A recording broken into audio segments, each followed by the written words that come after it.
What's going on, y'all? Hey, what's up? Just thought I'd check in on y'all. Long time no see. Yes, yes, yes. Oh, yeah. Come up on my thing. How did the weather fans get at y'all come up? Y'all been going to the weather fans at?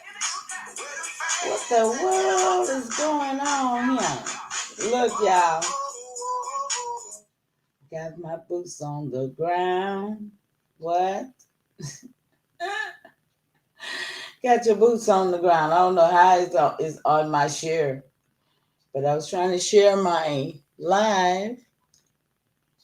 And there it is again. I don't even understand that. That's crazy. I don't know where it's at, but it's up on my phone.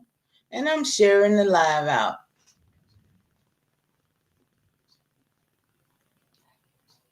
I haven't shared it out all day, so I'm going to share it out now. And every time, I guess this boots on the ground going to pop up from somewhere. Yeah, there it is again. That's funny. Boots on the ground. Where them fans at, y'all? That's crazy. I hope it ain't coming on y'all's, because it's crazy to come on mine. Now I stopped it. I figured a way to stop it, y'all. Y'all know I did. I'm just sharing it out to a couple of people. Hopefully y'all will see it. I ain't been on here in a few months, but I'm here now, y'all. Okay? Depends on what I say, whether I keep it up or not. Y'all know me. I might say too much. The hate is real. The hate is real. For real it is. But the love is incredibly real.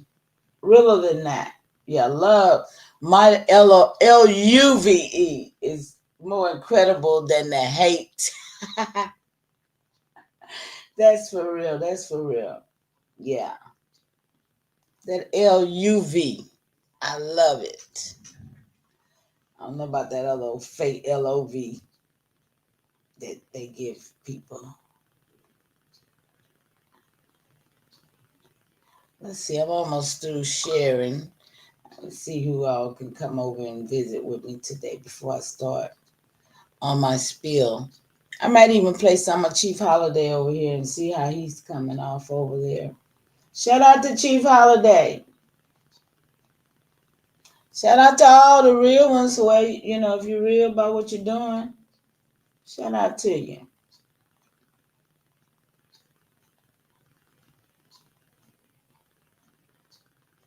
Yeah, I'm doing a lot of things over here, y'all. It's a lot of things being done.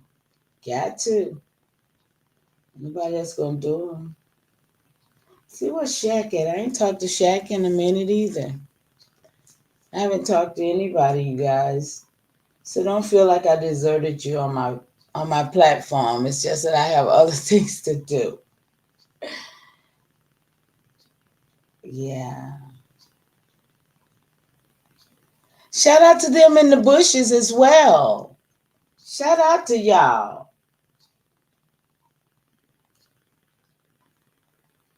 Share the live out for me. Oh, I see three of y'all done jumped up in here. Great continuation, y'all. What's up? I was over here trying to share it out. Hopefully, I can get a couple of y'all to pop up in here. I was going to talk about a few things I've been studying, been running up on.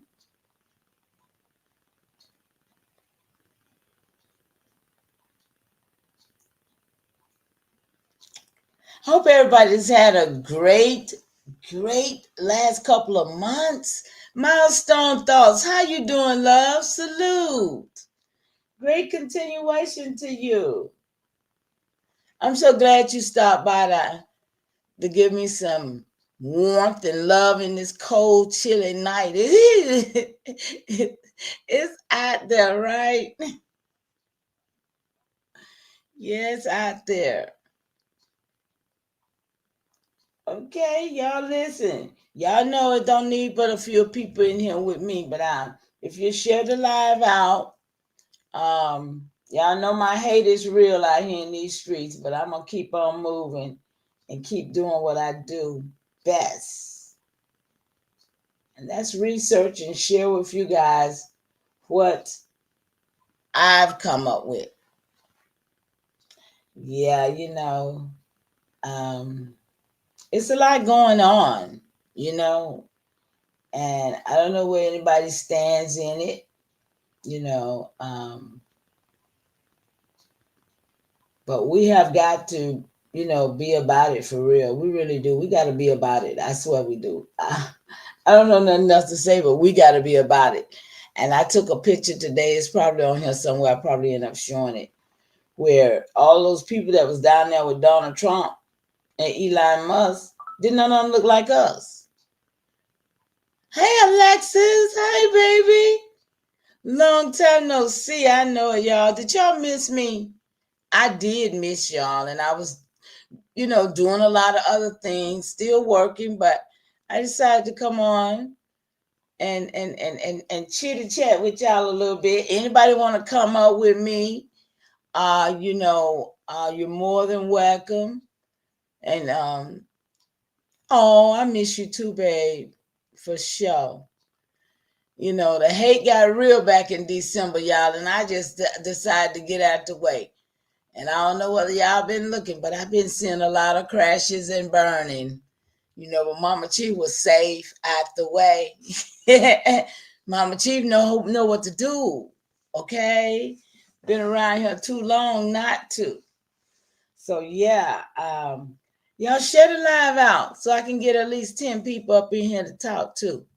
And like I said, anybody want to hit the panel with me that loves me, ain't coming for my neck or coming, to hurt Mama Chief, you're more than welcome to come up here and chit chat with me, and let's talk about some things, what, you know, on your mind or whatever as well. Okay, let's do it, y'all. I think I got one more person to share it out to, Arthur Brown. I ain't seen him in a minute. See if I can get, yeah, I know if you're on my phone, if you're on my phone call, y'all know I'm going to hit you up. A lot of people that's been around one another for a long time. What's going on? All bad on one another. Okay. You saw it now? Okay. Mama Chief see it all too. I be sitting in the bushes too. Oh yeah, I ain't gonna never tell a lie. I be sitting in the bushes. Cause I've been here so long, I got to watch. I'm Mama Bear. I'm watching all the children play, making sure what's going on in the midst of it, right? Yeah, I do. But at the same time, I stay my head out the mess because I'm not a mess starter. I don't create problems, and I'm not gonna let nobody create none for me, right? Yeah. So okay, I think that's the last one I'm gonna share. Let me see what's going on. Go to my page. Okay, there we go. All right, you guys. So let me see. Let me see. It's up there now, but I think I'm going to take it down and put it back up there. Let's see. Can you see what I'm looking at? Can y'all see what I'm looking at right here? This telegram?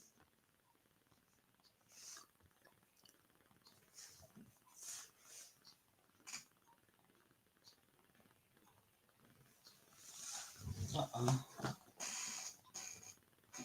Can y'all see this telegram that I have up here? Come on, get big. Get big. There. Let's see. Can we see this?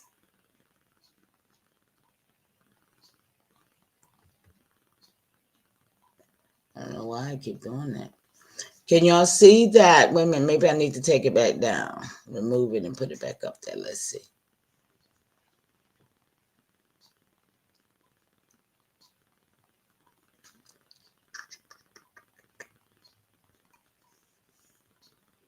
Okay, you can see it, Miles. Thank you. Okay. It should be bigger than that, though. Only bigger than that. There we go. Okay. It's going on. Hold on. Something. Stop sharing. Stop sharing. Let's see, can I do it again? Share screen. Share screen.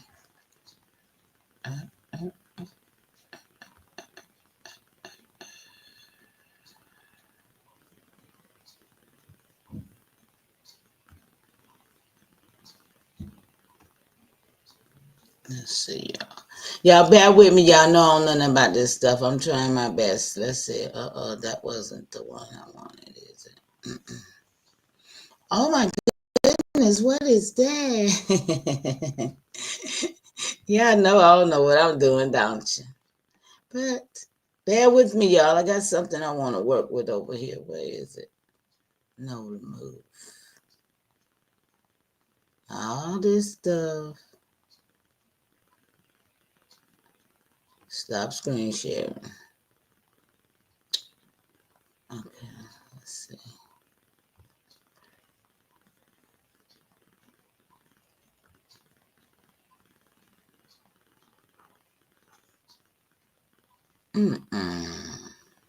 Okay, I'll start with this then. Y'all want to play with me? Let's see. Let's see, can I share this? We'll go right here then, y'all. Can y'all see that? See, they might want to hinder me, y'all. Y'all know how it is now, right? Can y'all see that? What territory did the reservation natives come from during the Indian removal?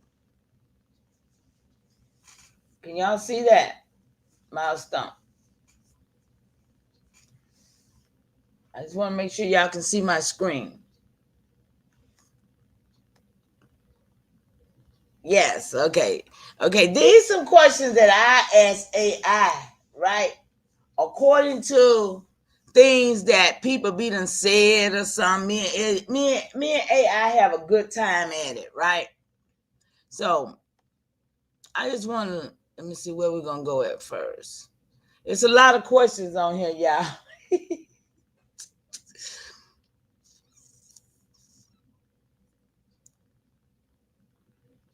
Okay, this is about, oh my goodness, I don't even know where to start at, y'all.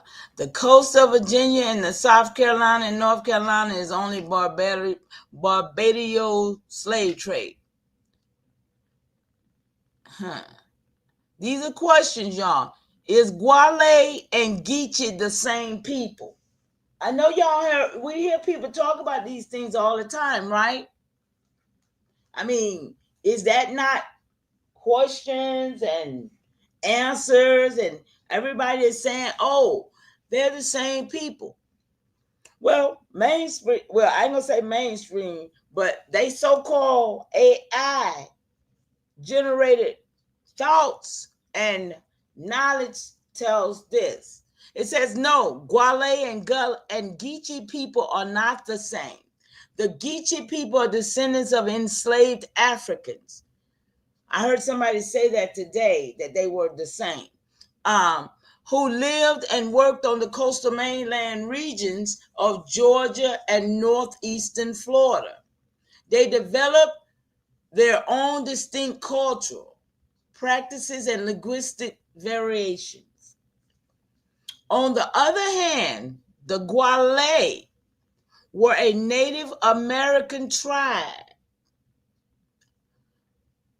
who lived in what is now coastal Georgia and Sea Islands. They were not related to the Geechee people. What you think about that, Mom? Where's my other book at to say something about these people? What say you in there, y'all? What you think? Where's my book at? The forts, yeah, right here. I think this is it. All right. So the forts, the Georgia forts. Here we go, right here, y'all. It says here that the earliest European. Wait a minute, let me make sure I'm on the same. I'm on the right page. Yeah. Y'all, check this out. Y'all, help me out, y'all. You can come if you want to. We're gonna talk about this because it is what it is, right? What my title say up there, y'all? The truth is the truth. Hate all you want, cause the truth is the truth, right? So put me in thought. Put me in thought of when my auntie told me one day I was saying I was a Geechee man.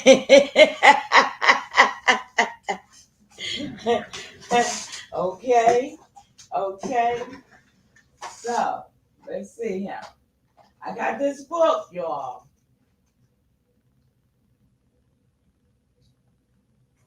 Okay, I got this book. How many of y'all in the chat with me? It's just one of y'all in the chat, Master. He's Mama Chief. Yes, a lot of people that been around one another for. Wait a minute, where you at? How many people in the chat, y'all? Can y'all give me a shout out? I don't think but one of y'all is in the chat, but that's okay. As long as one of y'all there, I ain't gonna talk to myself. Because this is very important information. I promise you it is.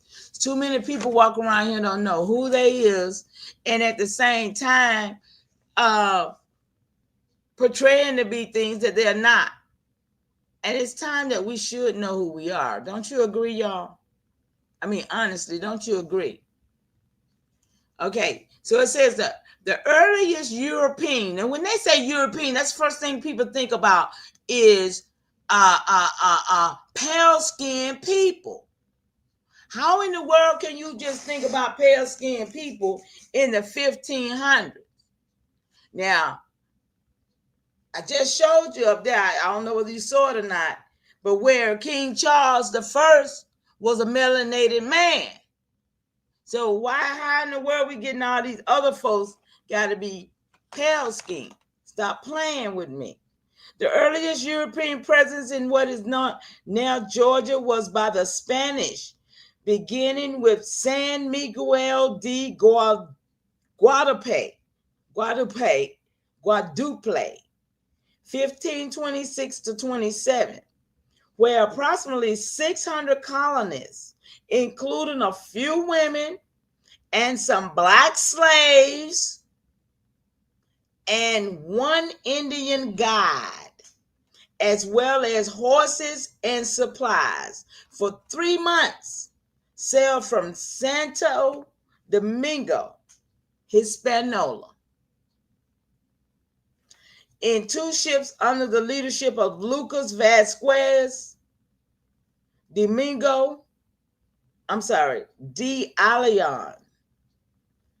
The Spaniards landed in Winyah Bay, South Carolina, Cabo de San Nicolas.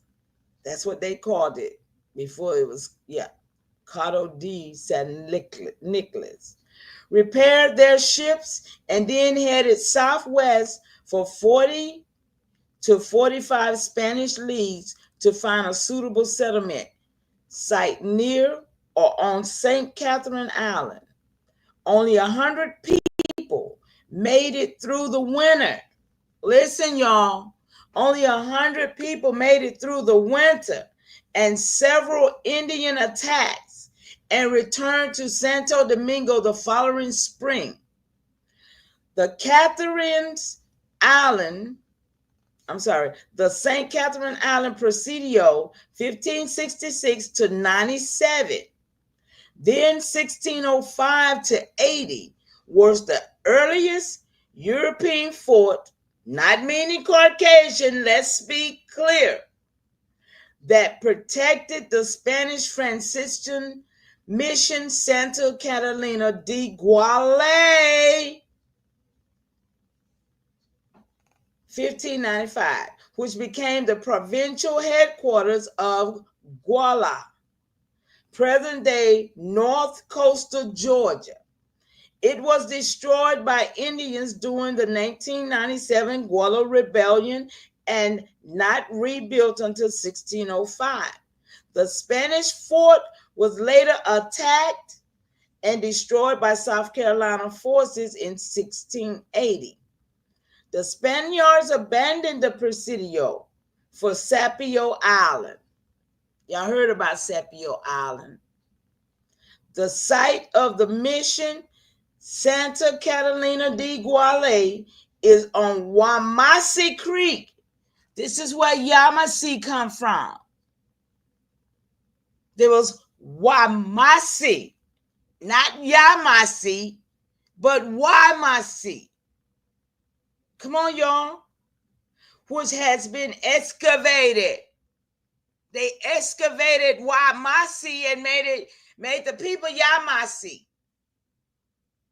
Near South Newport was the Talamato Presidio, 1595, 97, 1605 to 84, which defended the Spanish Franciscan mission Presidio, Nostra Senora de Guadalupe de Talamato. It was probably originally located on the South Newport River near Harris Neck. Okay, so that's how that place got there, because of what's his name?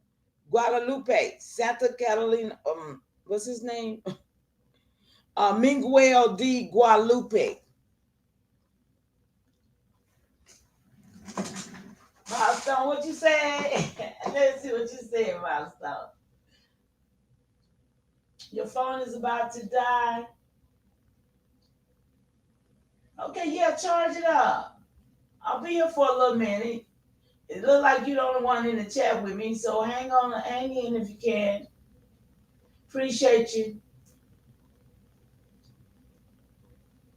Yeah, I got you, baby. Thank you so much for being here, though. So you say it's 5, so keep going. I'm going to keep going just because you said it. I'm just putting my work out here, baby, because people need to know the truth. So, after AI said that, on the other hand, the Guale are Native American tribes who lived in what is now coastal Georgia and Sea Island. They were not related to the Geechee people. Now, I asked, the coast of Virginia and the South Carolina is only Barbados slave trade. It says the Barbados slave trade did have a significant impact on the coastal regions of Virginia, South and North Carolina, but it wasn't the only influence. Barbadian settlers brought the plantation model and enslaved Africans to these areas, shaping the social and economic structure. However, other factors such as broader transatlantic slave trade, European colonization, and local indigenous interactions also played crucial roles in the development of these regions. Okay?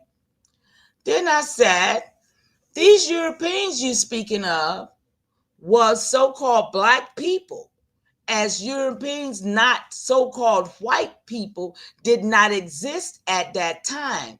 Let's be clear. This is the way I go after this machine. You see, I go after this machine with the questions and the answers that I already know and make her tell me the truth. Do you see that? Watch this. The history of European is indeed very complex, with many different groups and cultures interacting over centuries. The concept of race, as we understand it today, is a relatively recent construct. Absolutely, it is. Historical records show that European has always been home to a diverse population. with significant interactions between different ethnicities, including North Africans, Middle Easterners, and Sub-Saharan Africans, contributing to its genetic and cultural tapestry. While it's true that the perception and classification of race have changed significantly over time, the term Europeans has historically been used to refer to the inhabitants of the continent, regardless of their skin color. Y'all get this clear? Let's stop thinking it's a Caucasian every time we see European. Come on, we must be clear here. The slave trade brought people from various parts of Africa to Americas, including the regions you mentioned earlier, which created a rich, diverse cultural heritage among their descendants. Okay. So I go and ask her about King Charles the First, because I have relatives that's attached to that one there. Let's see. I say, yes, King Charles the First was in fact melanated man. She say, I say she to mine, okay. It says historical records indicate that King Charles the First of England, Scotland, and Ireland was of European descent. He was born to King James the Sixth of Scotland and Anne of Denmark, both of whom were European ancestors.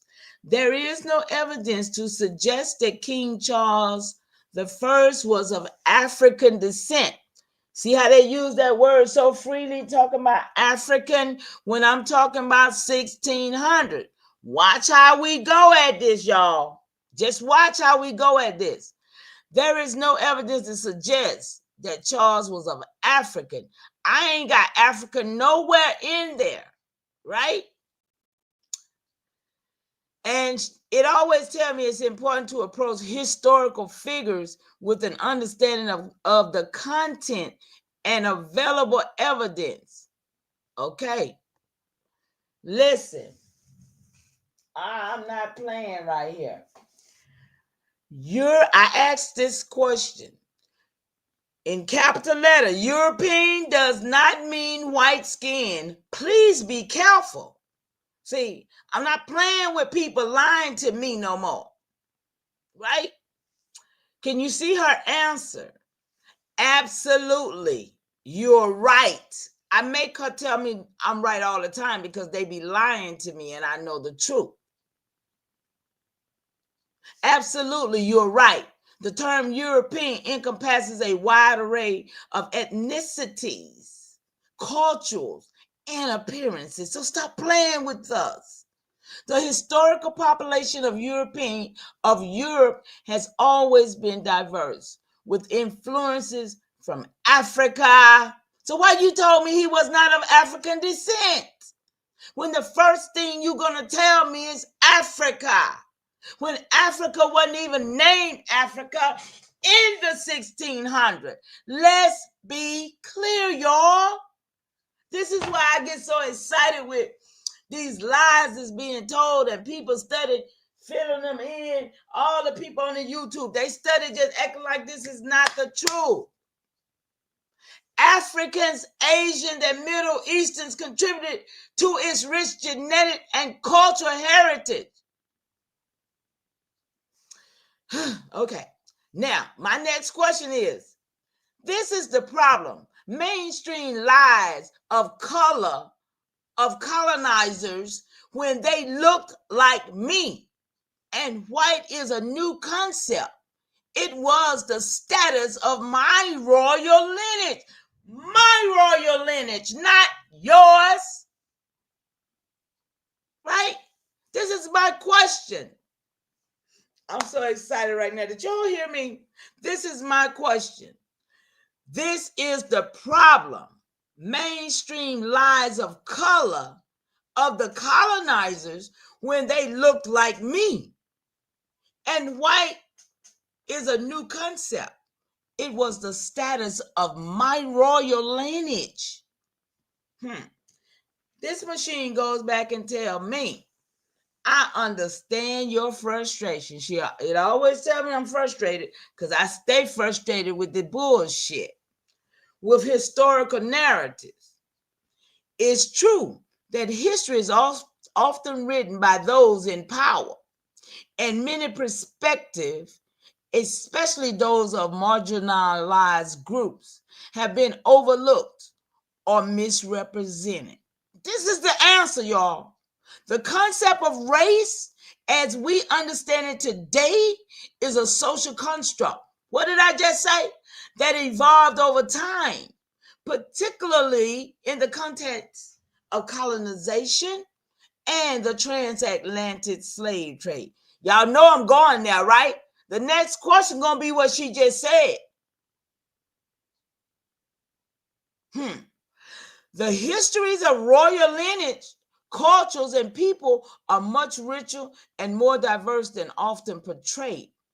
The idea of whiteness and blackness as we understand them now is relatively modern and has been used historically just to justify power dynamics and social hierarchies. Come on now.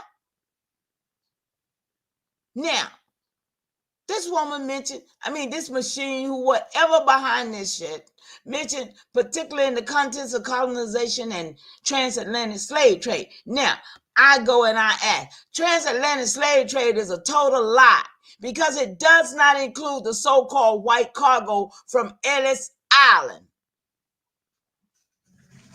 Am I still on fire in here, y'all? Anybody still in here with me?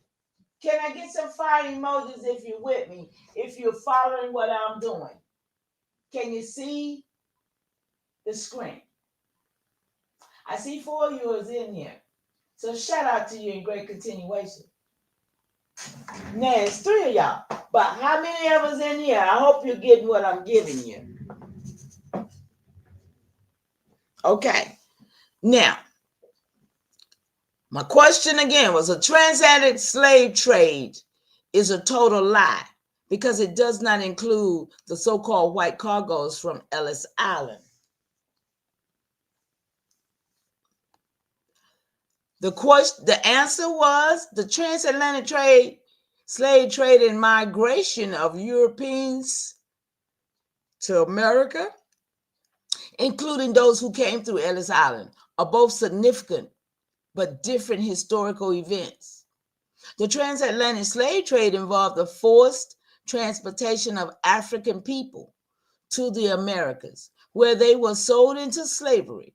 This brutal and inhumane trade lasted from the 16th to the 19th century and had a profound impact on the African continent and the development of America. Okay. On the other hand, Ellis Island served as a primary immigration station for the United States from 1892. Y'all got that date? 1892, y'all, to 1954, which is within that time. How did they get rich? Millions of immigrants, primarily from Europe, passed through Ellis Island, seeking better economic opportunities on the backs of the indigenous people here, and escaping political and social upheaval while they brought it here in their home countries, right? But they brought it here. This included people of various ethnic backgrounds and social statuses. Both events played a crucial role in shaping the demographical and cultural landscape of the Americas. They are distinct in their context and the people involved, but they are part of the broader story of migration and human movement. Y'all hear that? Human movement. You still with me, baby? Thank you, Miles. I appreciate you for for letting me know you're still here. You getting this? Okay, so now I asked this machine to tell me about how the mulattoes became white people by brown paper bag tests. I mean, I get questions in my mind. I just figure like I ask it, right? Tell me the truth, please. Listen, I'd be like, tell me the truth. Don't lie to me, right? The brown paper bag test was a discriminatory practice used within African American communities, particularly in the 20th century. It evolved comparing an individual's skin tone to a brown paper bag. Shad, what's going on, big bro? If a person's skin was lighter than the bag, they were granted certain privileges, such as admission to social clubs, sorority. Oh, there we go, y'all. Boule. Fraternities and other social institutions. What? Eastern Stars, the Masons, all of those, you had to be of a certain type of skin tone to pass, to get in there, right? You had to pass. So when you think about the passing, of the people, think about this now. I've heard, I don't like to call people names. I don't want them to think I'm picking or saying anything bad about them, but I give them shout out to them because I think when they say certain things, if I mention them, that it's worth, getting them shout out. So I heard somebody say, yeah, the what nothing but Indians and black folks, the Negroes, and then what they said when the white people came, but then they end up being mulattoes. So how did the mulattoes get made if they didn't get made by a pale skin and a Negro or a person that, because we weren't called Negroes, so they started bringing the Africans here. See, that's those Africans and those Negritos and those that was over there. They were called Negroes by the Spanish before they even never saw us over here. So by the time they saw us over here, they just put that title on us as well. But how did the light-skinned niggas become light-skinned enough to pass a paper bag test and to be called a mulatto, who end up being the white man? Because remember, we had so many passing. Remember, we always had the light-skinned niggas up in any place speaking for us. We never had dark-skinned niggas nowhere. Remember that. Niggas want to be niggas all the time. So this is what I'm teaching about right now. Mulattoes, niggas, Indians, they want to say they all the same. No, hell, they ain't all the same. A lot of this stuff was done through Virginia, South Carolina, and North Carolina, because that was the hub of breedings and taking people out and bringing people in. Let's be clear to what was going on here. Okay? Let's let's be really, really clear, because our people got the whole concept that all of us was the same here. When they used Virginia, the Carolinas, for that purpose. That's why there was so much insurrection, so much of this and so much of that going on there. More Sundry Act, the Negro Act. Why the hell we gotta have all that if we was Indians? That had nothing to do with Indians. But all of a sudden, Indians got tied up in there because we had to end up being reclassified when we didn't go on the reservation, which is a plantation, but they ain't got no food on their reservation. Hey, y'all. How I'm doing, y'all? Chief Carlson, what's up, baby? Good to see y'all, too. Yeah. Y'all know me. I'm going to have to wear a mask. But I'm gonna always be here, y'all. Ain't nobody getting rid of me like that. Y'all know I got that work. But look, are y'all seeing this? Okay. The term mulatto, where was I? No.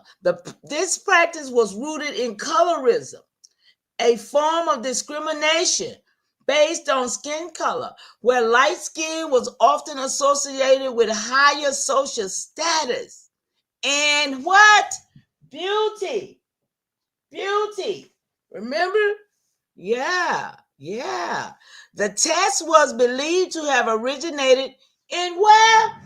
New Orleans, Louisiana. Y'all go figure that. Okay, we're going to get on them ports down there. Okay, because they had them ports down there, right? Okay, that's why they was bringing in the real Africans. Okay, watch this. Um, hmm, Oh my goodness. Louisiana, I didn't know that. And was used to reinforce social hierarchies within the African American community.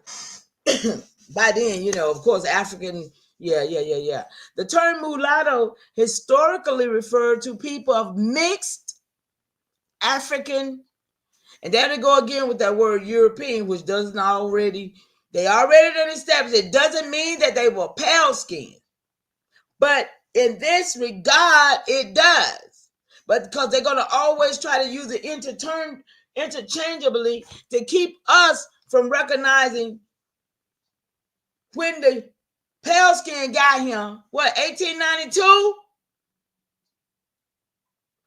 Didn't that say they first started coming in 1892? I'm gonna do another one, make sure. When did the first European pale skin get here? That's my question next, okay? Yeah, we got to ask the right question to get the right answer. Remember that, people.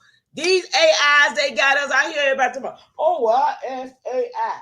No, you got to ask AI the right question to get the right answer, but you got to know the answer your damn self. You can't sit here and be asking it something you don't know and then believe that it's telling you the truth, because it will lie to you. Because you're going to see many times, excuse me, you're going to see many times on here when I ask it or something and I say, you're going to tell me the truth. And she'll tell me, oh, you're right. You're absolutely right. Because I will check this machine. Okay. You'll see it every time. Okay. So, what was that?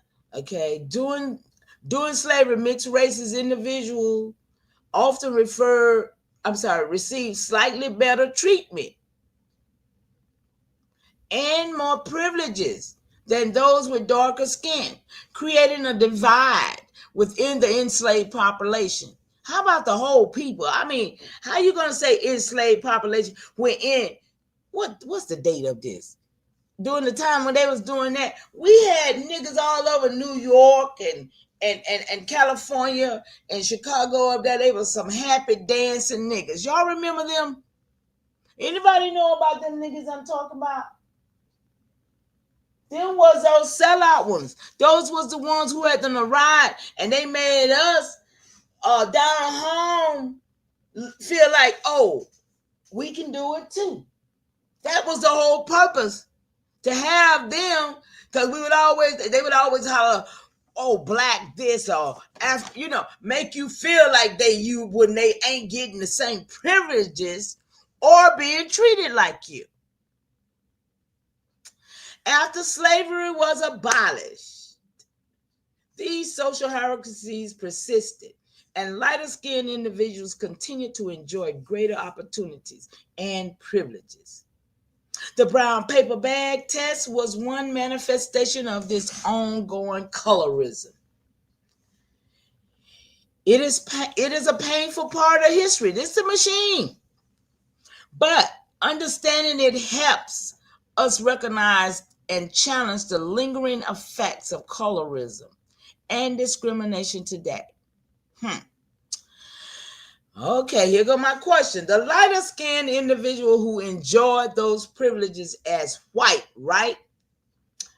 It goes back to say not necessarily. While lighter skinned individuals did enjoy certain privileges due to colorism, it doesn't mean they were classified as white. in the same way people of European descent were. The social hierarchies of the time were complex, and lighter skinned black individuals were often still considered part of the black community, despite the relatively privileges they might have had. Y'all see that for yourself, right? The concept of whiteness was closely tied to European ancestry and was used to establish and maintain power dynamics. Light-skinned individuals might have had more access to certain opportunities or social circles, but they were not typically considered white in the broader sexual societal content. It is a nuisance part of history that underscores how race, skin color, and social status have been intricately linked and manipulated over time. Y'all see this, right? So I go to ask about, I saw something else, and I ask questions about stuff I find, y'all. So bear with me. I'm just giving a little spiel today. In 1906, Chicago, who were the immigrants that worked in the meat packing facility? Remember, y'all, 1892, what was it, to 1950 something, they was immigrating these people, right? So in 1906, the meat packing, this was somebody showed that and showed that it was something going on. So I just thought I'd do this. Watch this. The meatpacking industry in Chicago employed a diverse group of immigrants. Many of these workers were from Eastern and Southern Europe. Now, these was the Caucasians, y'all. They don't want to say they're Caucasian. They want to say they're Europeans, okay. Including countries like, where that boy Rob Notch from, y'all? Lithuanian, right? Countries like Lithuania, Poland, Italy, and Russia, okay? Is Russia German? Shaq, you still with me, Shaq? Do anybody in there know whether I think the Russians or the Germans, we're going to find that out too. Because this German alphabet, this German constitution and all that, yeah, I'm on that too. Can somebody help me out in the chat? Do we think Russians and Germans the same people?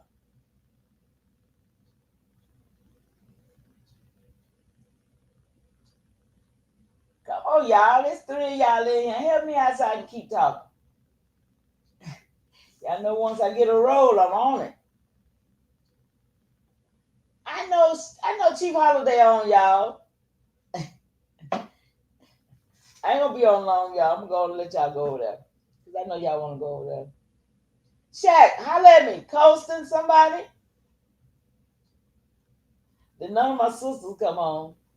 It's okay, y'all, but still, I'm gonna do this live and I'm gonna let it be. I'm gonna let it stay. Let's see. Okay, so you got these immigrants often face harsh working conditions, long hours, and low wages. So they was over here being a slave, trying to get over here. They were working like that, right? Upton Sinclair's novel, The Jungle. Anybody ever heard of that book? It was published in 1906. Famously displayed the struggles of the Lithuanian immigrants named Georges Rutkus and his family as they navigated life in the meatpacking industry. The book exposed the unsanitary conditions and the exploitation faced by the workers, leading to public outcry and eventually reforms in food safety and labor. My point here is to prove that these people were Lithuanians, Portland, Italy, and Russians in Chicago, in New York, in California, in all of these places prior to what we know now. Prior to us migrating up there They will have brought these people in there. These people were the ones that they had building all of those things around where when we went up there, they wanted us to work in the factories because who else did them? Who else did them if we was down south on the farms? And I'll ask this machine and see if she tell me. You know I will. Okay. Now I ask for the list. Can we get a list of those immigrants and how they got here? Sure.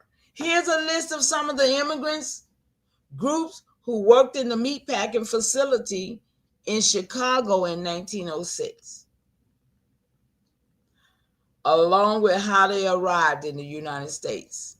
The Lithuanians, many Lithuanians came to the United States seeking better economic opportunities and escaping political unrest in their homeland. But they brought it to us, right, y'all? It's okay. It's okay to bring it to us. The Polish people, immigrants, also sought better living conditions. Everybody did, right? The Italians immigrated to the U.S. for similar reasons. Everybody did. Whoa. Russians immigrated, including those from the Jewish community, came to the U.S. to escape persecution and find better economic.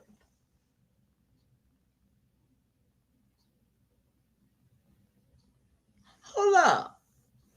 The Jews, the Jews had not got sent to Palestine until 1948. This 1906.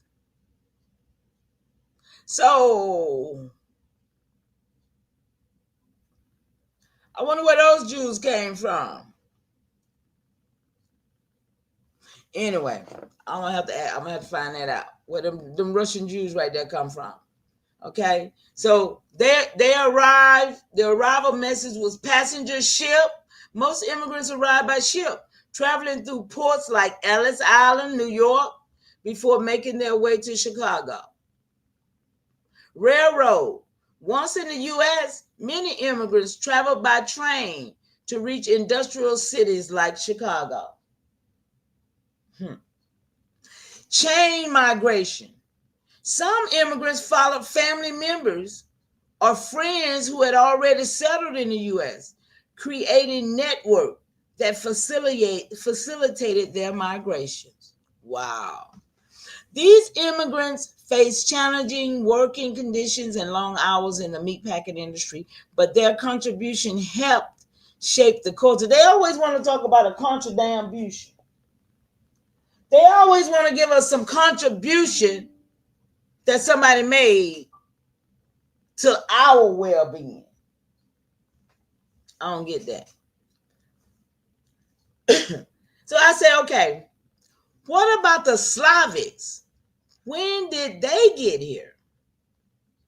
Slavic immigration began arriving in the United States in waves, primarily during the 19th and 20th century, y'all. Could it be, just popped in my head, could it be that, the big bad Moors who say that they created everything, who say that those are their children that they had at the cave with the cave women, right? Could it be possible that, because they always say they brought these people over here because they couldn't get rid of us. I don't know whether y'all done heard that or not, but I done heard it many times that they could not get rid of us. So they brought these pale skin. Could it be possible that they brought in their mulatto children? And they mulatto children be the one that made it with the indigenous people of the land to create a lighter skin of them, and then they brought in these people in the later what did it say 19th and 20th century to. Do y'all see that? Do anybody see what I'm talking about?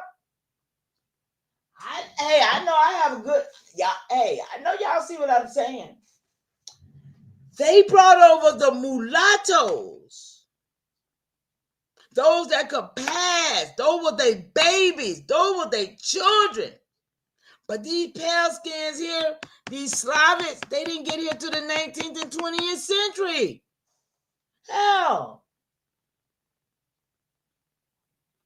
I mean, that clears up a lot in my mind. I don't know about the 3 or the 2 that's in here.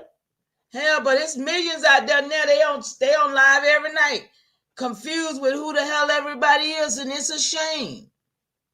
It's a real shame. It says early waves of Czechs. The first significant wave of the Czech immigration began in the mid-19th century, particularly after the failed 1848 revolution against the Habsburgs. Many settlers in the Midwest, with Chicago becoming a major hub, y'all. Come on. And niggas want to sit here and talk about they territory. Done died for them streets. I mean, what? Polish immigration started in the 19th century with many seeking economic opportunities and escaping political unrest. Later waves, World War I, the aftermath of World War I, I saw a large influx of Slavic immigrants, including Ukrainians, Belarusians, and others fleeing political upheaval and seeking better lives. Post-World War II, another significant wave occurred after World War II, driven by political persecution in Eastern Europe and the search for economic opportunity in the United States. These immigrants often settled in industrial cities in Midwest and Northwest, contributing to the cultural diversity and economic growth of these regions. Come on, y'all.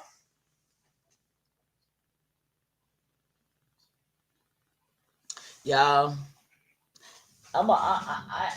okay, look, what did you say?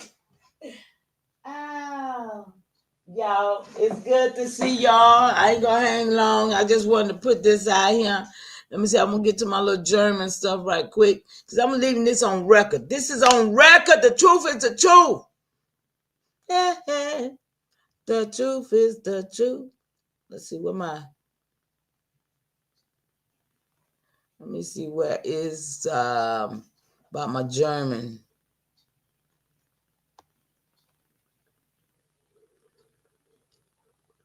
See, y'all, all this is Slavic. They came in through Ellis Island, Angel Island, Castlegate, Castle Garden. See?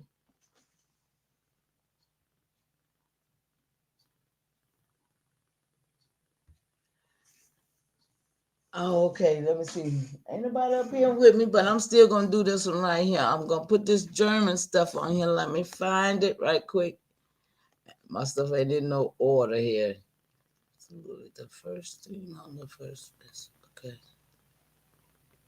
Now look at this question I asked. What was the real purpose for flooding America with prisoners and murderers, and who was the president at the time? It says it seems there might be some confusion here. The United States did not intentionally flood itself with prisoners and murderers. The immigration waves to the U.S. were driven by various factors, including economic opportunities, escaping political and yeah, so you say, but you did it to us. During the major waves of immigration in the 19th and 20th centuries, several U.S. presidents were in office, including Andrew Jackson, Abraham Lincoln, Ulysses S. Grant, and Theodore Roosevelt. I said, absolutely. The first thing on your list was the Indian removal. That be me, my ancestors, is those Indians. So excuse me if I am not happy with the destruction of our land to keep others to keep others to live at our expense. Not intentionally, I beg the difference. It goes back to say, I hear you, and your feelings are completely valid. The history of the United States is indeed marked by many injustices, particularly toward the indigenous people. The Indian Removal Act and the forced relocation of Native Americans, commonly referred to as the Trail of Tears, were deeply harmful and caused immense suffering. Acknowledging and understanding this painful history is essentially for healing and moving forward. You hear this machine, right? It's important to recognize the resilience and strength of indigenous communities and to honor their contribution and heritage.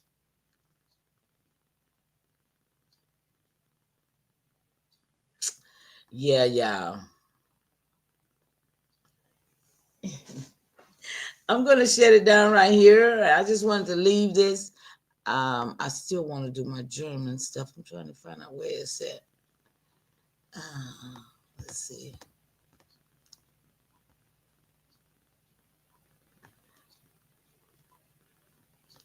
Oh, where's my German stuff at?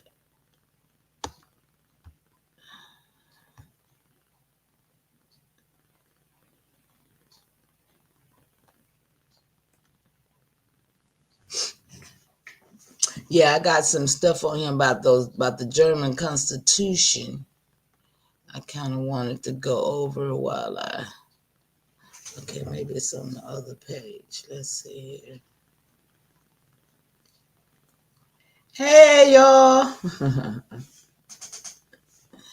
Chief, you still here? What time is it? Let me see. Oh, you gone probably now. Oh, you still here, Chief? Thank you. Appreciate you.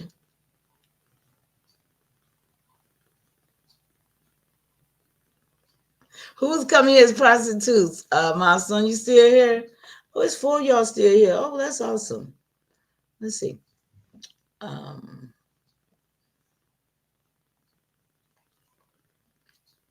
I wonder where my TikTok at. I want to show y'all something. I'm just hanging out with y'all tonight. Thank you for hanging out with me. For sure. Let me see.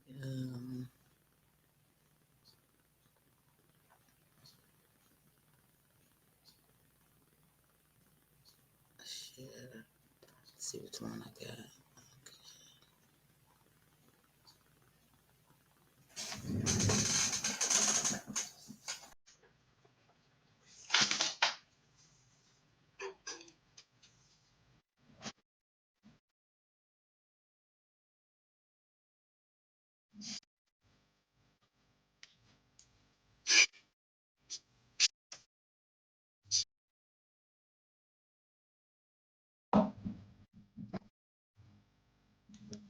Maybe they won't strike me. That's my music. I don't know. I don't know what they might do, y'all, but we're going to see. Okay, let me see what my thing is. Okay.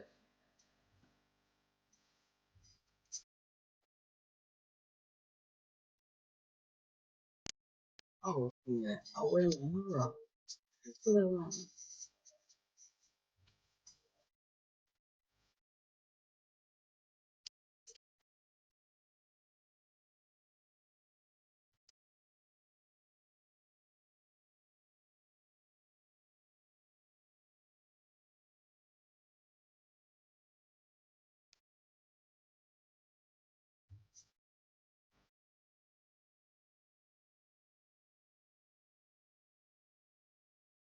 Oh, that's not it.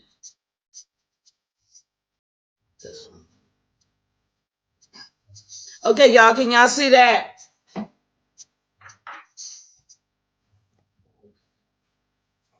Can y'all see that? Let me see. Put my phone on. See, can you see that? This map. Okay. Y'all see this map right here? I just found this the other day. Anybody ever seen it before? Y'all see how much that map costs?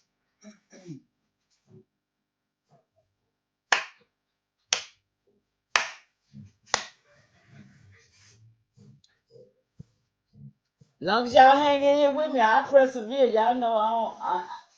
I love to hang out with y'all. But can y'all see that? I can't. It's what it says. It is $2,750, y'all.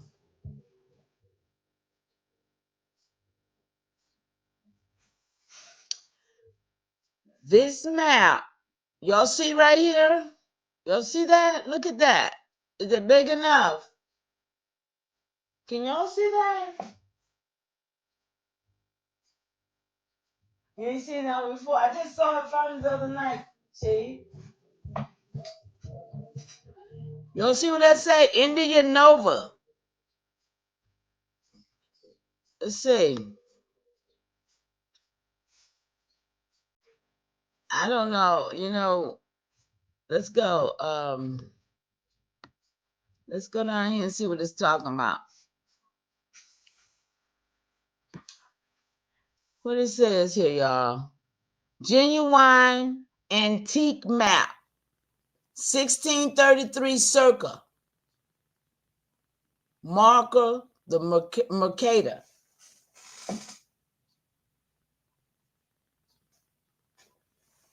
Okay, it says antique map of the Western Hemisphere.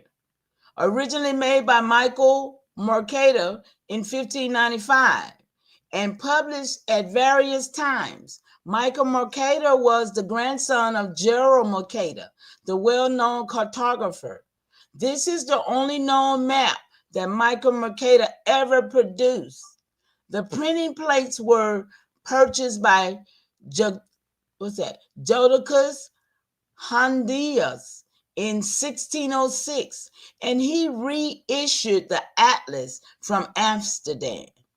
His sons, Jodocus II and Henricus, continued with the publication of the maps until 1629, when a large number of the plates were sold to William Janzoon Black. What's that? Blay.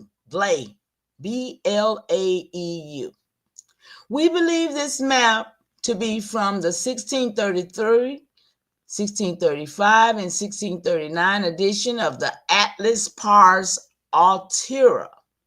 Text of map in Latin. Text on the verso in French with page number 72 and 69. What y'all think about that map? You want to see it again?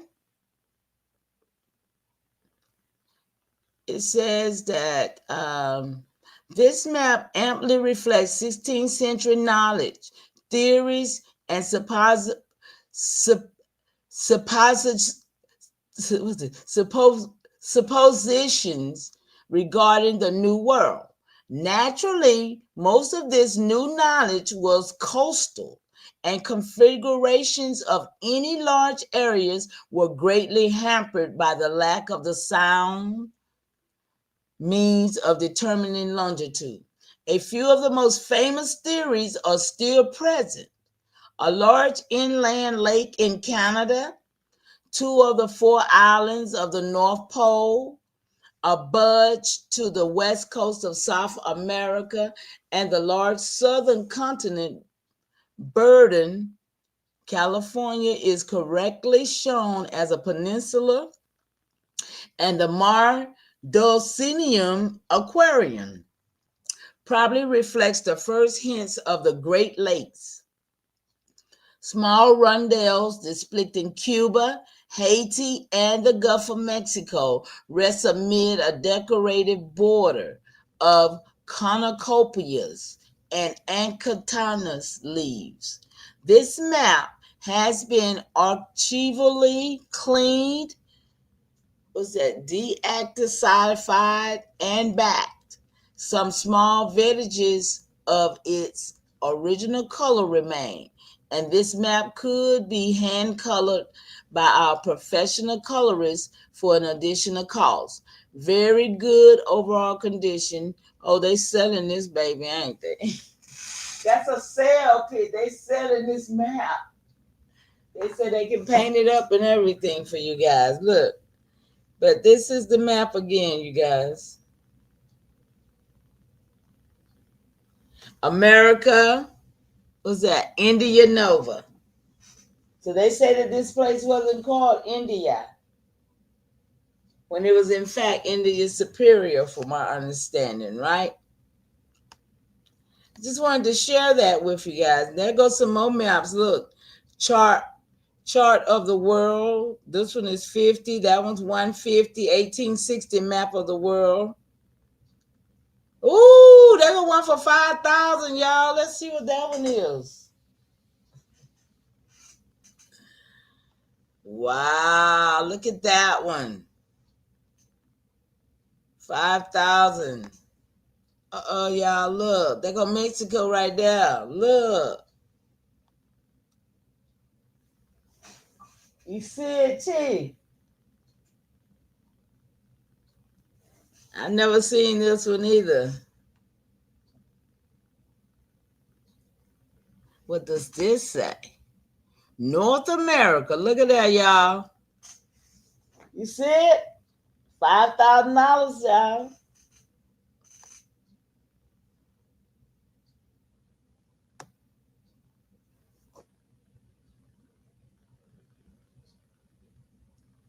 That's amazing, ain't it? I just thought I'd share that with you guys. Y'all want me to let y'all go? Yeah, I mean, y'all know y'all can go when y'all get ready, but y'all know I'm always going to try to share some stuff with y'all. I got plenty of stuff, and I can come back. But if I try to pick when ain't nobody on, they always on. And I try to be respectful and let people be on, and um and support. I do support, but I just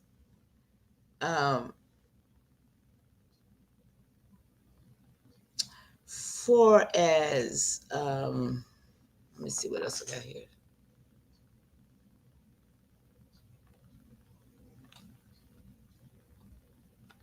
Oh, what is this?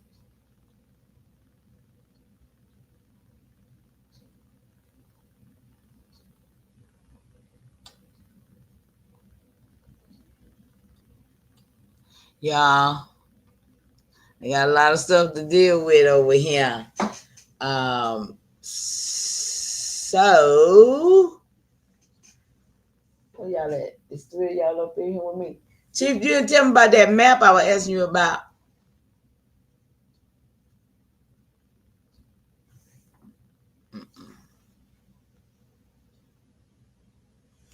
Let me see.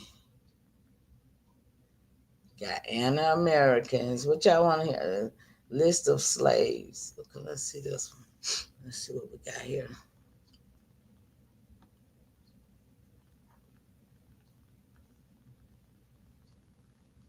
Y'all see this? Now this is something I pulled up off of Wikipedia. Y'all see that? Oh, the last one too. Y'all see this? The list of slaves. Y'all see this? They got an A to Z, right?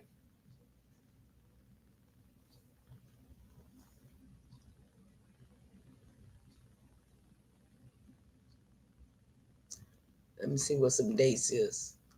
Abdul Rahman Imber. Y'all see these names? Y'all see the dude right here? Look at it.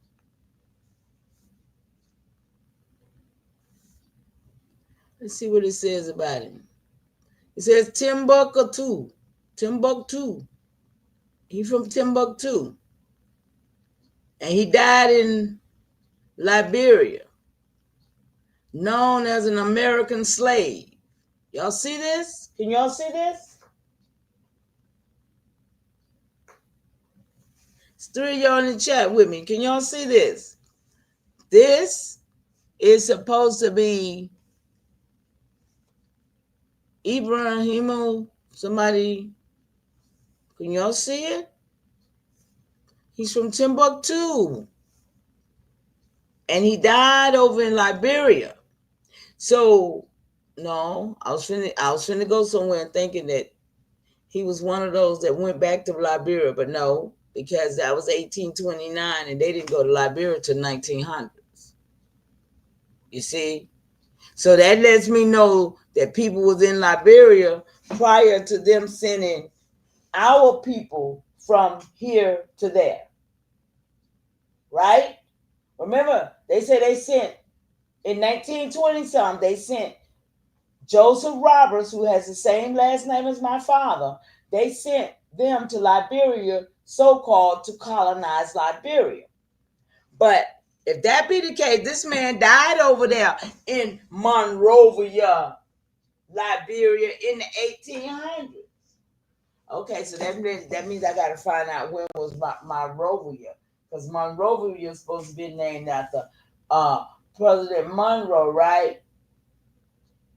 During the time of his reign. Y'all see that, right? So, but then he's supposed to be known as an American slave. Okay? His office was a military commander.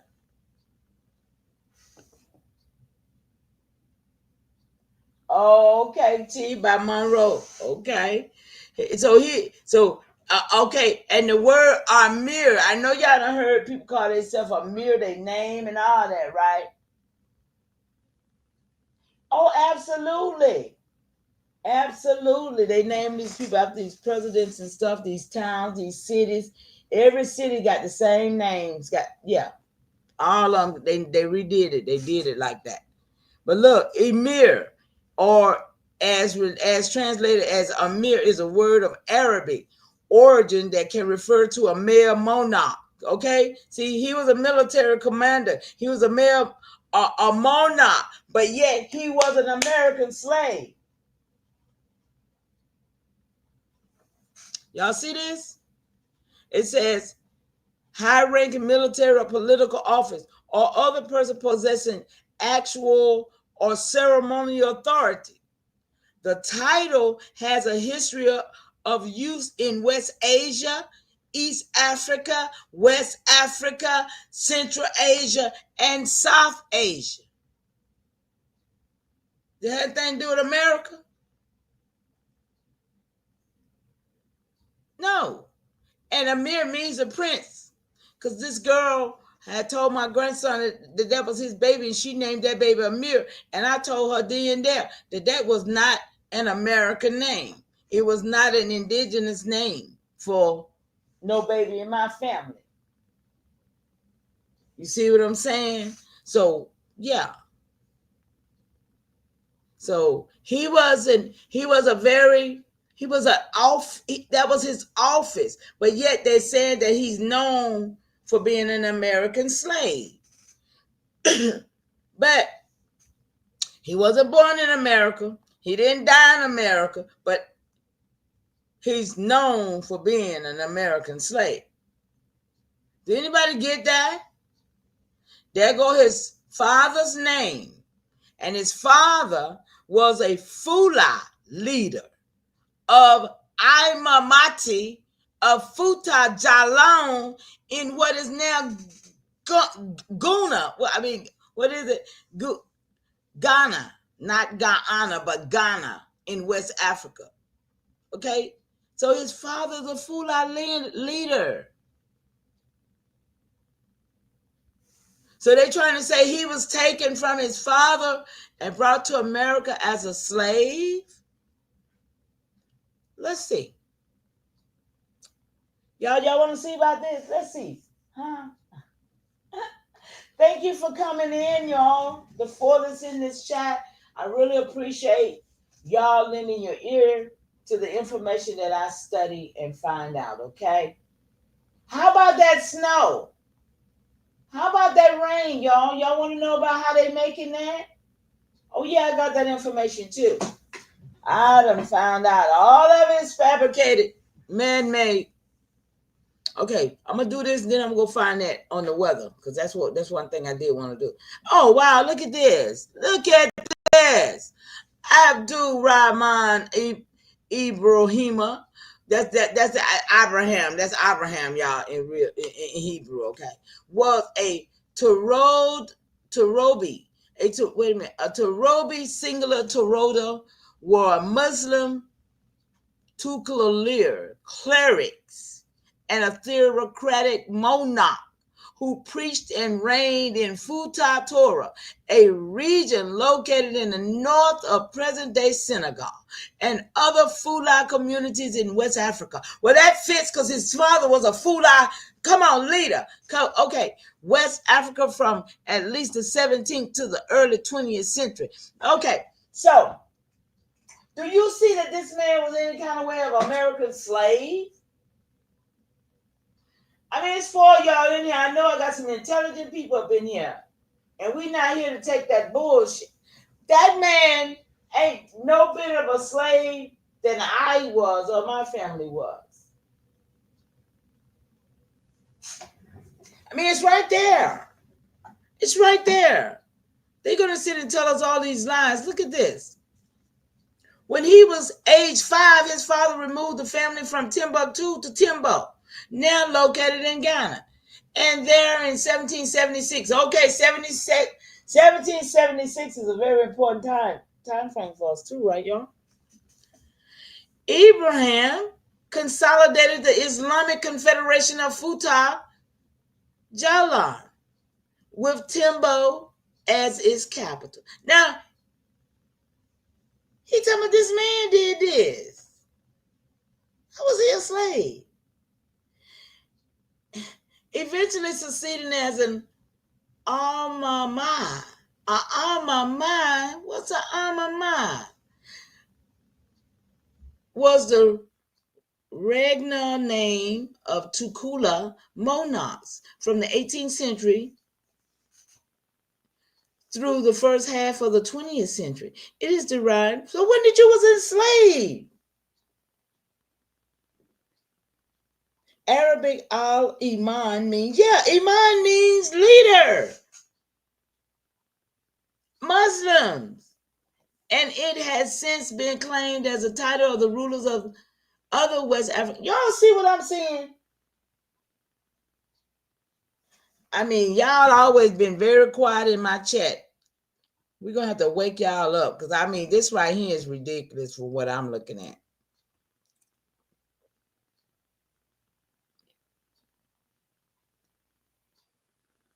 Speaking at least 4 African languages.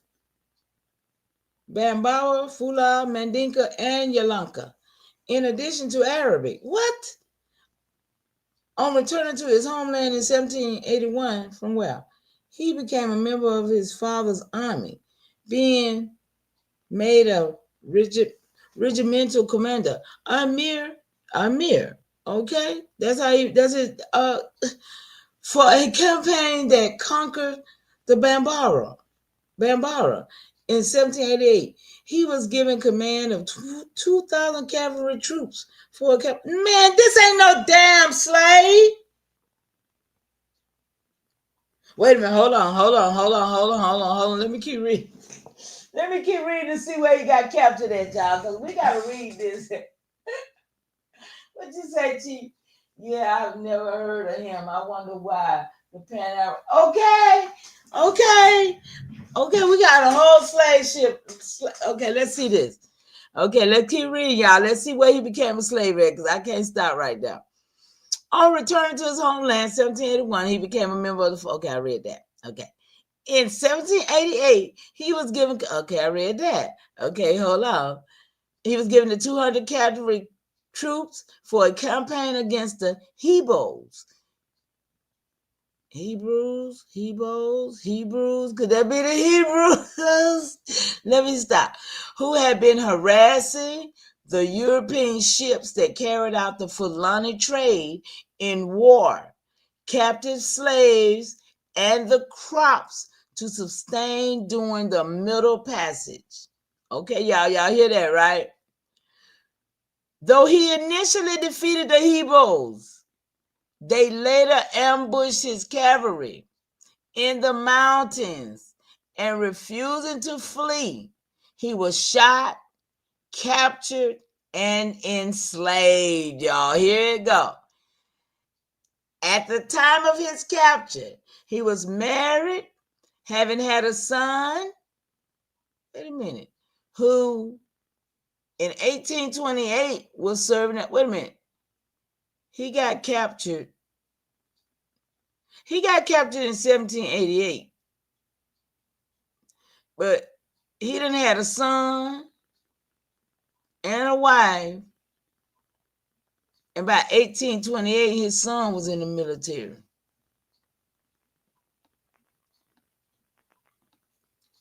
Slavery. Here we go. The captive Abdul Rahman was taken to Gambia River and there sold onto a slave ship, Africa.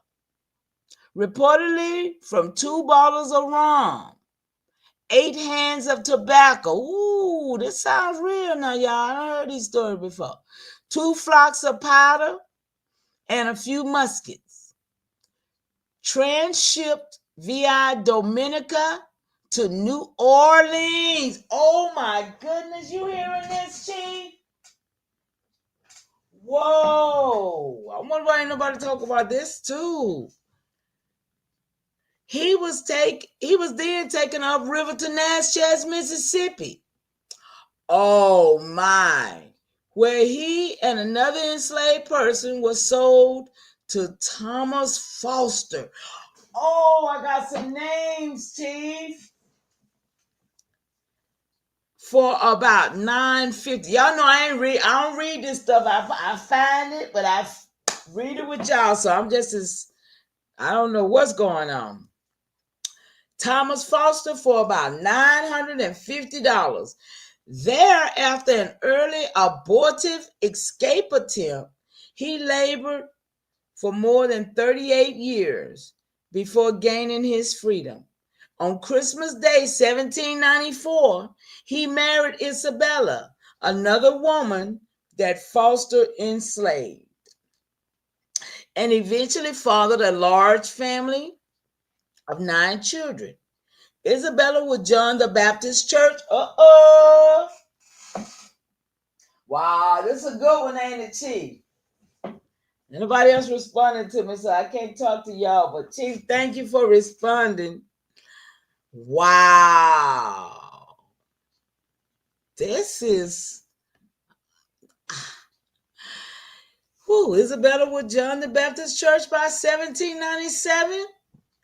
Though Abdul Rahman regularly attended services with his family by 1818, he continued to have objections to those aspects of Christianity that contradicted the Islamic faith of his upbringing, particularly the doctrine of the Trinity, while also criticizing how Christianity was practiced in the contents of American plantation slavery.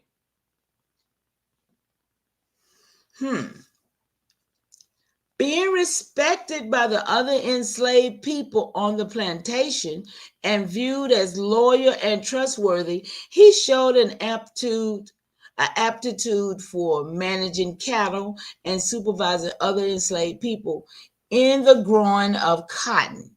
And due to this status, he was allowed to walk to a local market at Washington, Mississippi to sell vegetables. Wow. There in 1807, he was surprised to come across an old acquaintance, Dr. John Coates Cox. In 1780s, Cox had been serving as a surgeon on an English ship along the West African coast when he became lost and then injured while ashore and was abandoned by his vessel. He was rescued and taken to Timbo as a curiosity. There he healed, residing for 6 months in the household of Abdul Rahman's family. Wow, you hear this story? Oh my goodness. Wow, that's crazy.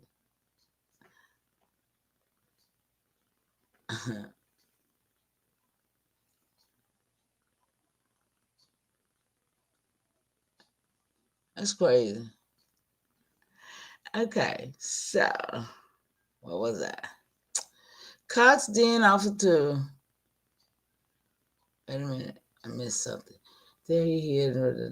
Decades later, he and Abdul Rahman met by chance at the Washington market, and the two recognized each other. Cox then offered to buy Prince from Foster for $1,000 so the man could return home to Africa.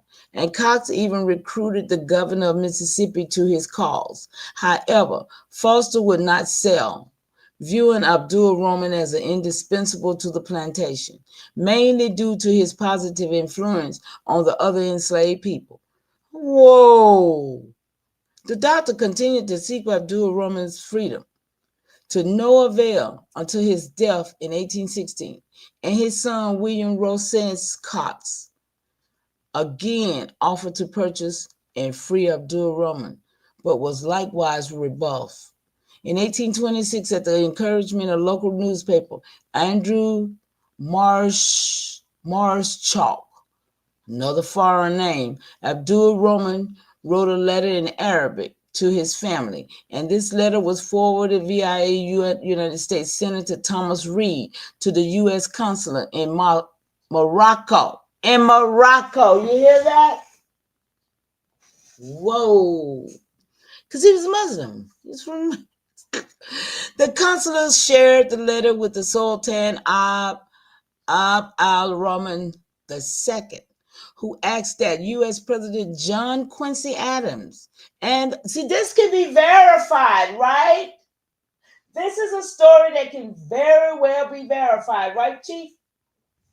If you got all these people names, you can verify this. And the Secretary of State, Henry Clay, intervened for the release of Abdul Rahman in exchange for the freeing of several Americans illegally held in his country. Following this intervention, in 1828, Thomas Foster agreed to the release of Abdul Rahman without payment, transferring the man to Marschalk and his wife, who then manumitted him with the stipulation that he be sent to Africa by the government.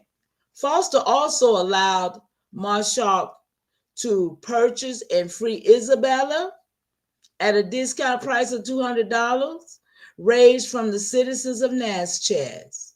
What? They traveled to Baltimore where he met Clay.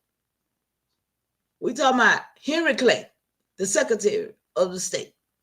On May 15, he had an audience with President Adams, to whom he expressed his desire to see his 5 sons and 8 grandchildren emancipated. He wrote a letter to his children in Mississippi describing the meeting. Y'all hear that? That's awesome. Do they genealogy at all? All that. Yeah. I mean, this is awesome. This is an awesome situation right here, y'all. Okay, it says before leaving the United States, Abdul Rahman and his wife went on a 10-month tour. Listen, y'all, of various northern cities to solicit donations through the press, personal appearances, and American Colonization Society and politicians to be used to free his family in Natchez. He often dressed in Moorish garb to give an Oriental impression that would separate himself as a Moor from the typical. This is a very good story. From the typical black African slaves, and presented himself in a manner that would appeal to his individual audiences, telling merchants he would establish new trade, promising missionaries that he would evangelize them for them, and pledging support for their Liberia colony when speaking to the American Colonization Society. Among his noteworthy champions was the minister and pioneer of education for the deaf. Wow. Sister Sharon, I hope you're listening. Reverend Thomas Hopkins, Gallaudet. This highly publicized collaboration with the abolitionists angered Foster and Marschalk, who considered it a breach of agreement granting his freedom, and Marchal published articles attacking both Abdul Rahman and President Allen, doing his bid for. Oh, they done reneged on sending him home. What's going on? Abdul Rahman and Isabella had raised only $4,000 of the estimated $10,000 needed to free their children and grandchildren when they departed without their family from Norfolk, Virginia, February the 9th, 1829, on the Harriet. The Harriet was a ship, y'all, right? This, the American Colonization Society funded voyage of freed men bound for Liberia. He wrote to the American after his arrival, pushing for funding to free his children, reporting his plans to establish trade with his homeland, which he planned to visit, but also stating that he was unwell but much better. Though he had garnered support and transportation through the pretense of having fully adopted Christianity, he returned to the full practice of Islam as soon as he got in sight of Africa. Go figure. All of them are faking. They're faking their religion, and they know they are. They Wow. He, along with 30 other Harriet passengers, died within months of their, oh my goodness. Y'all hear this? Died within months of their arrival amidst a yellow fever epidemic. They put it on the daggone ship, y'all. Oh my goodness. Decimating the region. On July the 6th, 1829, aged at about 67, right at my age, never seeing Futai Jalan or his children again. Oh my goodness. Y'all, that's a sad story. That's a really sad story. I mean, really. So his legacy, Abdul Rahman and Isabella funds, only brought the freedom of 2 sons and their families. The 8 progeny were reunited with Isabella in Monrovia the year after his death. Thomas Foster died the same year of Abdul Rahman. Foster's estate, including those children and grandchildren of Abdul Rahman who remained enslaved, was divided among his heirs. Y'all some dirty people. Some dirty people. I mean, won't even give people their freedom after somebody want to buy it? That's crazy to me. Y'all, it's crazy. And he was a prince, y'all, right? He was a prince. He was a prince. He was a royal in his homeland. His father was a leader, a Fulani leader. So he was a prince among slaves, y'all. Here goes something right here. Say most deaf and produced for. Oh, so most deaf did this movie. They did a movie about him in 2007. Did you know, Chief? They did a movie about him right here, directed. It's called Prince Among Slaves, a film portraying his life. And Most Def was the moderator. You know, he went over there. He changed himself to being. He's a Muslim too. You see that, y'all? Let's see. Now, that was the first one on the list. Okay. Now we got Abraham Petrovich Ganabal, was a Russian chief military engineer, general-in-chief, and nobleman of African origin. Okay? Are we clear here? We're talking about a Russian. Come on, he's African. As a child, Gannibal was captured by Ottomans and brought to Russia as a gift for Peter the Great. Huh? Let's see. Who else we got on here? Let me see what it's going to say. Absalom Jones. I don't heard of him before. How about you heard of him before? Absalom Jones was an African American abolitionist and clergyman who became prominent in Philadelphia. He don't sound like no slave to me. Disappointed at the racial discrimination he experienced in a local Methodist church, he founded the Free African. He don't sound like no slave to me.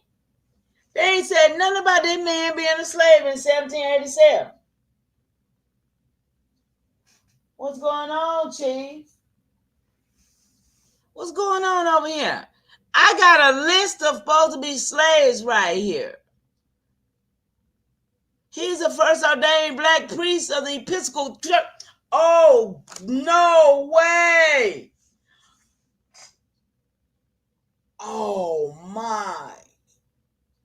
Listen, y'all. Listen. This just got real for me. I looked at this book today. I got like 6 of these, 5 of these books, because one of them belonged to my sister. And this particular book right here, me and my sister's in this book because we allowed them to take a picture of us, and they put us in this book because I'm the chief of Peoplestown, and my sister was the assistant chief at the time, right? So this particular place is the Episcopal Diocese of Atlanta. Okay? I'm going to tell you a story. Now, what I just saw up here, what this said, that he, where he at, Absalom? Right here. Episcopal Church. Okay. Y'all, this is real. Thank you for being here. Okay. The Episcopal Church, the United States. Absalom Jones was the first, what did I say, the first black? Okay. This Episcopal Church came to my community in 1965. 1965. They've been there 50-something years now, right? They came there.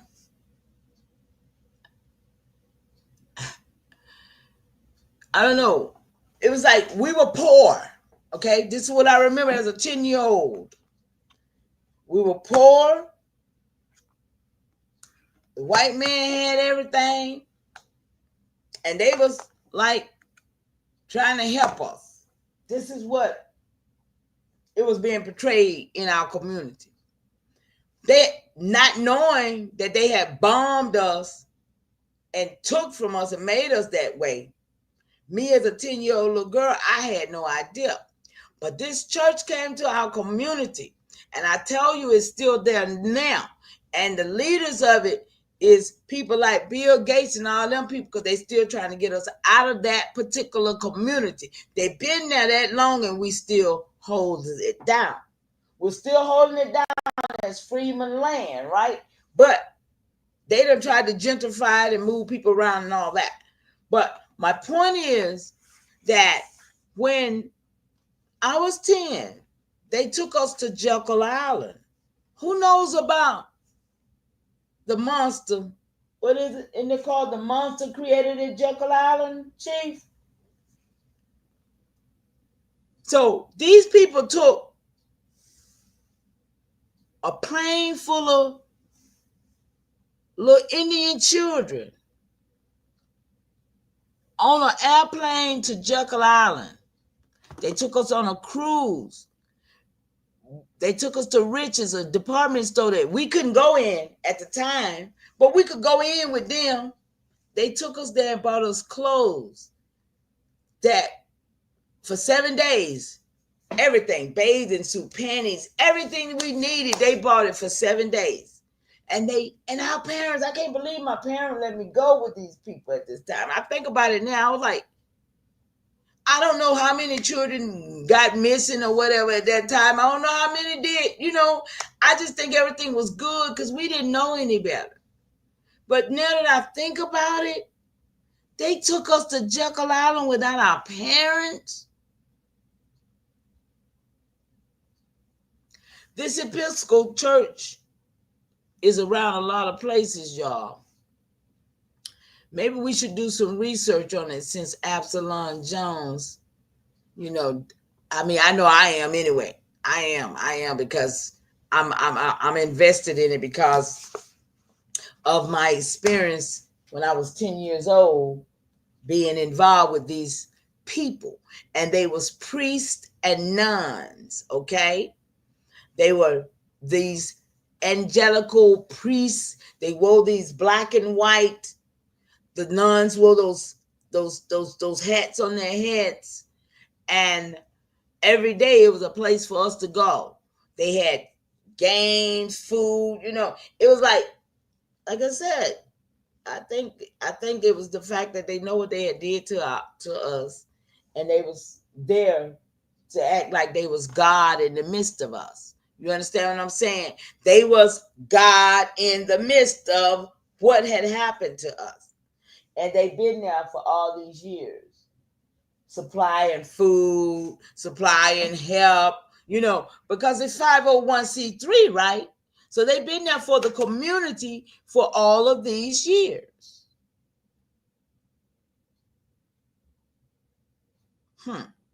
Yeah, that's something I got to look. I got to save that because I got to get on that, because that is yeah, these Catholic. And then another thing, on that very street, there's a red light that's on that corner. That's my brother's red light. He was hit by a car right there. That same year, he was hit by a car that same year. And, I've always believed that it had something to do with the fact that they was messing with children, because my little brother, he, you know, he said he was looking for our mom, but I believe somebody spooked him. I really do, because a lot of homosexuality have came up out of that building, and it's sad to say, but these people are not good people. And they have, they're in our community, and they're doing the things. They're doing the things in the community like they're good people, but they're not. Like the church across the street from me, I told those people during that COVID situation that, listen, that man got $300 and some $1,000 for saying that he has a shelter or something in the community, or he feeding the homeless, or he doing this and he ain't doing that. And they didn't believe me, but you asked me, is he still there?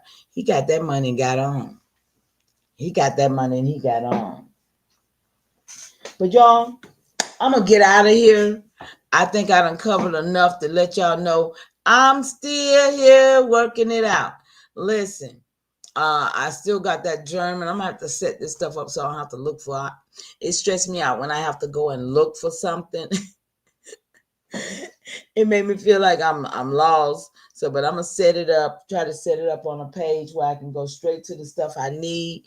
But I got to surprise y'all. Those that love me, you might follow me, because I'm not going to be at the bottom down here. I won't be coming down here that much, because I feel like this is bottom level for me, because niggas still don't know who they is and they still trying to figure it out, and I ain't got time for it. But I got another channel. Look for me, hey, because I got a new address, okay? I love you guys, and I really appreciate you for coming in and hanging out with me. Yeah, I'm gonna go over here and see what Chief doing, see what I can get off of what's going on over there, because hey, I always gonna be the one to make sure it's coming out right. So, peace and love to y'all. It's been fun. How long I've been on here? hour and a half, hour and 50 minutes. Yeah, it's been fun. I ain't even play my song. I don't even know where it's at. But it's all good. Shout out to all of y'all. Shout out to all of y'all. Hey, just up in the camera, just to tell you, hey, y'all, I'm real up in here. Love you. Y'all take care.